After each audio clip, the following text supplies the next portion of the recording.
हर हर महादेव। एषा ते अभिहिता सांख्ये, एषा ते अभिहिता सांख्ये, बुद्धिर्योगे त्विमां शृणु, बुद्धिर्योगे त्विमां शृणु। बुद्ध्या युक्तो यया पार्थ, बुद्ध्या युक्तो यया पार्थ, कर्मबन्धं प्रहास्यसि, कर्मबन्धं प्रहास्यसि। यहाँ भगवान श्री कृष्ण अर्जुन से कहते हैं कि मैंने सांख्य द्वारा इस ज्ञान का वर्णन किया है। अब निष्काम भाव से कर्म करना बता रहा हूँ, उसे सुनो।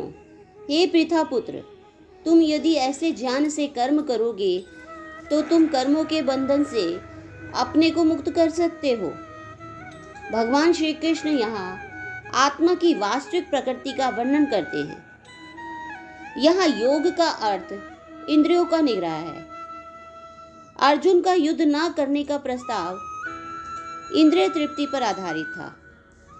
वह अपने प्रधान कर्तव्य को भुलाकर युद्ध से दूर रहना चाहता था, क्योंकि उसने सोचा कि धृतराष्ट्र के पुत्रों अर्थात अपने बंधु बांधवों को परास्त करके राज्य भोग करने की अपेक्षा अपने संबंधियों तथा स्वजनों को न मारकर वह अधिक सुखी रहेगा।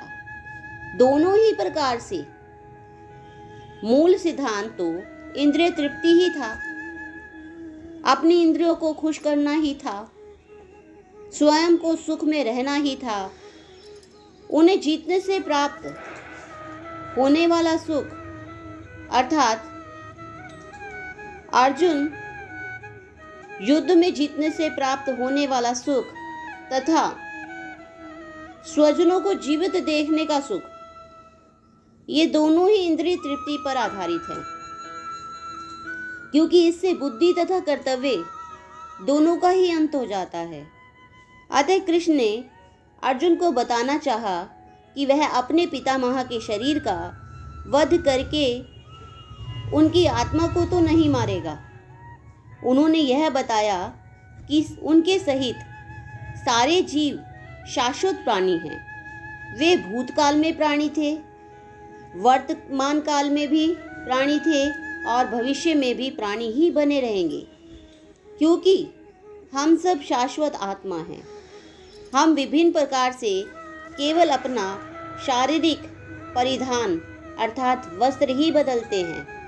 इस भौतिक वस्त्र के बंधन से मुक्ति के बाद हमारी सत्ता भिन्न हो जाती है। वेदों में भी वर्णन मिलता है कि भगवान ने प्रकृति पर दृष्टिपात किया और उसमें आणविक आत्माएं प्रविष्ट कर दी।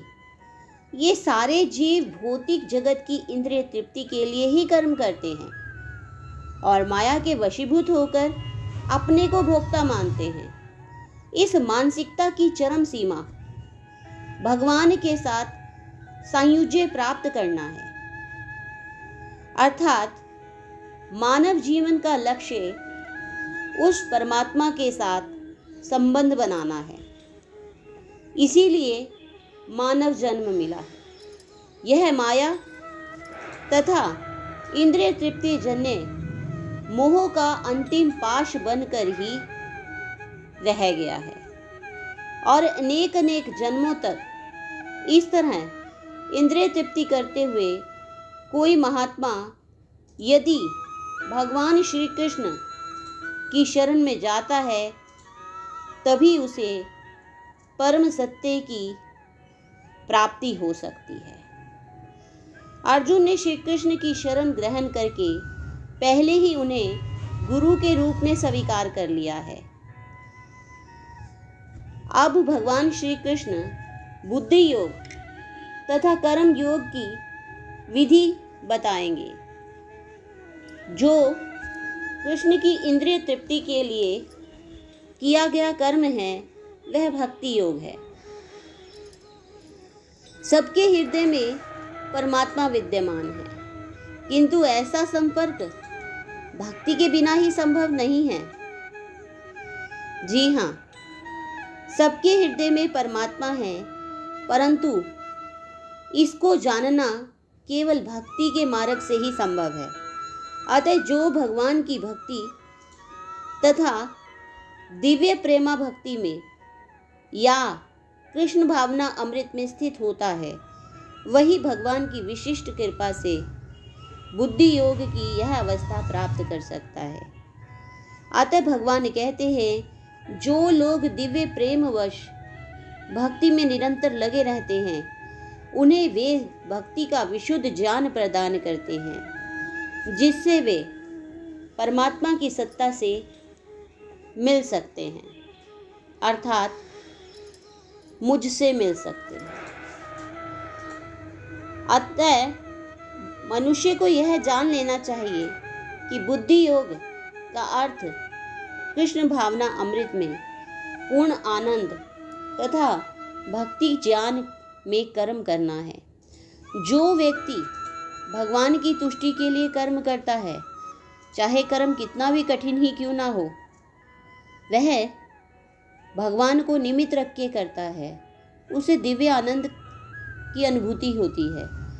ऐसी दिव्य व्यवस्था के कारण उसे भगवत कृपा स्वयं ही मिल जाती है, दिव्य ज्ञान स्वयं ही प्राप्त हो जाता है और ज्ञान प्राप्त करने के लिए उसे अतिरिक्त श्रम की आवश्यकता भी नहीं होती और अतिरिक्त श्रम किए बिना उसे पूर्ण मुक्ति मिल जाती है। इसी प्रकार हमें भी अपने कर्म भगवान को निमित्त मानकर करने चाहिए, ताकि कर्मों का लेखा जोखा और ना बने। In this endeavor, there is no loss or diminution, and a little advancement on this path can protect one from the most dangerous type of fears.